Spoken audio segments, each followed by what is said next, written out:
ठाकुर जी उठे, पलना से जैसे ही उठे, जोड़ते अपनी आंख मीड़ी, सोई जगन्नाथ भगवान की तरह पूरा काजर फैल गो ठाकुर जी को।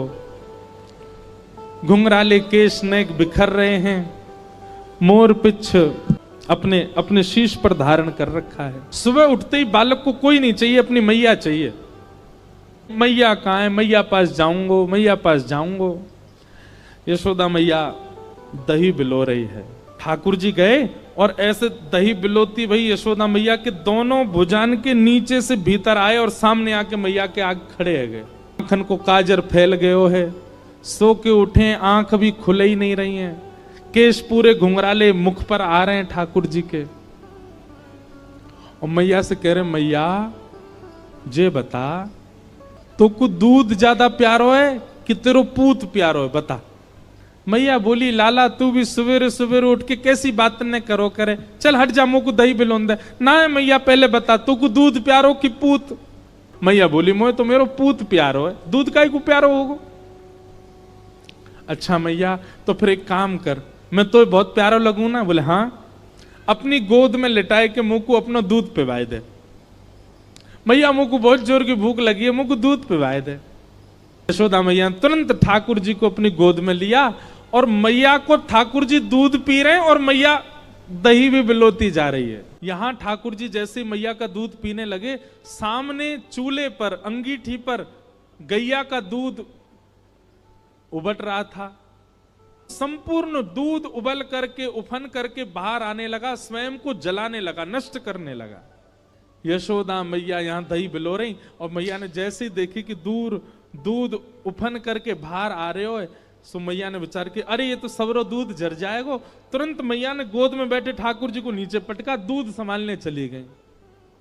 ठाकुर जी खड़े है गए, अब ही मैंने पूछी तो को दूध प्यारो कि पूत, तो बोली पूत प्यारो, और बाद दूध के पास भाज गई मैया।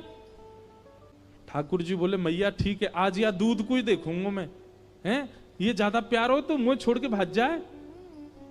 सो ठाकुर जी ने एक बड़ो सा डंडा उठायो और जो मैया दही बिलो रही थी उस मटकी में ही मारा, मटकी फोड़ दी। और इतना ही नहीं, इतने क्रोध में भर गए ठाकुर जी, गौरस भंडार में गए, जितनी मटकियां थी मैया यशोदा की सब फोड़ दें। यशोदा मैया ने दूध संभाला और संभाल करके पीछे मुड़ करके देखा तो मां दही की हंडी फूटी पड़ी है और सबरे मटका फूट रहे हैं और लाला उछल उछल करके सबरे मटकान को फोड़ते जा रहा है।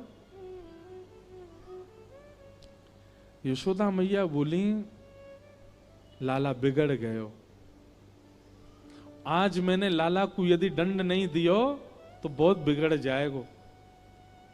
यशोदा मैया ने तुरंत अपनो पल्लू खोस करके और एक छड़ी उठाई, बोले रुक जा दारी के तो बताऊं मैं। और मैया जैसे छड़ी लेकर के भागी हैं पीछे, आगे आगे ठाकुर जी भाग रहे हैं चौकड़ी मार करके, और मतलब ऐसे भाग रहे हैं मानो जैसे पीछे कोई शेर पड़ गयो हो। अब यशोदा मैया तो बेचारी 80 बरस की, फिर भी पीछे दौड़ रही हैं और ठाकुर जी चौकड़ी मार के यहां थे वहां कूदते कादते भय दौड़ रहे हैं। थोड़ी दूर पहुंचे होंगे कि यशोदा मैया तो थक गई और बीच रास्ता में बैठ गई, जोर जोर से सांस लेने लगी, अपने पसीना पहुंचने लगी। इतने में ठाकुर जी ने पीछे मुड़ के देखी और पीछे मुड़ करके देखी यशोदा मैया बैठ गई, एक वृक्ष की आड़ में चले गए और वहीं से कह रहे, मैया का भयो, तू भाग क्यों ना रही मेरे पीछे। यशोदा मैया बोली, लाला मैं थक गई हूं ना, अब बूढ़ो बड़ो शरीर है, तू इतना दौड़ावे मुंह को, अब मैं हार गई हूं। ठाकुर जी बोले, मैया, ठाकुर जी को चिंता हो रही है मैया की, मैया तेरी हार कैसे दूर होएगी। यशोदा मैया बोली, अच्छा सीधे कितने ठाकुर जी। यशोदा मैया बोली, मेरो लाला दौड़ के आवेगो और आके मुंह को अपने अंक में भर लेगो, सोई मेरी हार दूर रह जाएगी। सो ठाकुर जी एक बार तो दौड़े मैया की ओर और दौड़ के फिर रुक गए। मैया बोली, कहां भयो लाला, आजा। ना है मैया मैं ना आऊंगा। बोले क्यों, वो तेरे हाथ में जो छड़ी है ना, तू या तो मुझको बहुत डर लगे, पहले या कुछ दूर फेंक तब आऊंगा। और कहा पता तेने या तो 2-4 बार मार दियो तो मेरे लग जाएगी मैया, पहले या को फेंक। मैया बोली, सांची बता, या को फेंक दूंगी तो आ जाएगा। बोले हाँ। मैया ने जैसी छड़ी फेंकी, ठाकुर जी दौड़ करके गए, बिल्कुल विचार नहीं किया कि मैया मुझे पकड़ लेगी। दौड़ करके गए और मैया के अंग से लग गए और जाके मैया के प्रश्वेत संभालने लगे। मैया तू तू तू ठीक है, जा, तू हारे मत। यशोदा मैया को पहले तो बहुत सुख मिला, ठाकुर जी अंक में आ गए, पर थोड़ी देर बाद यशोदा मैया ने चेहरे का रंग बदला, कहने का ढंग बदला, तुरंत लाला पकड़ लिए जोर से।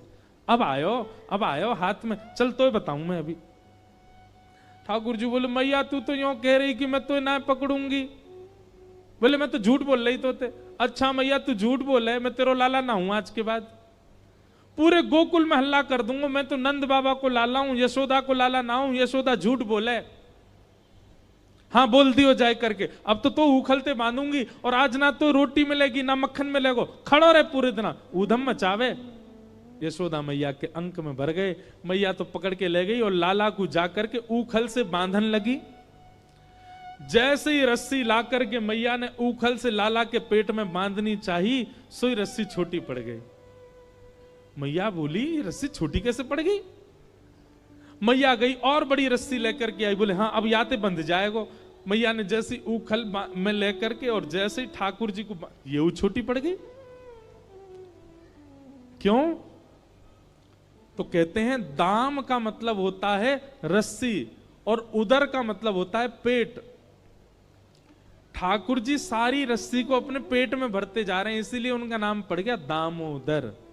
यशोदा मैया ने सबरी गौशाला की रस्सी इकट्ठी करके एक तो एक बांध दी। अब तो बंधेगो, लेकिन अब के भी जब बांधा तो रस्सी फिर छोटी पड़ गई।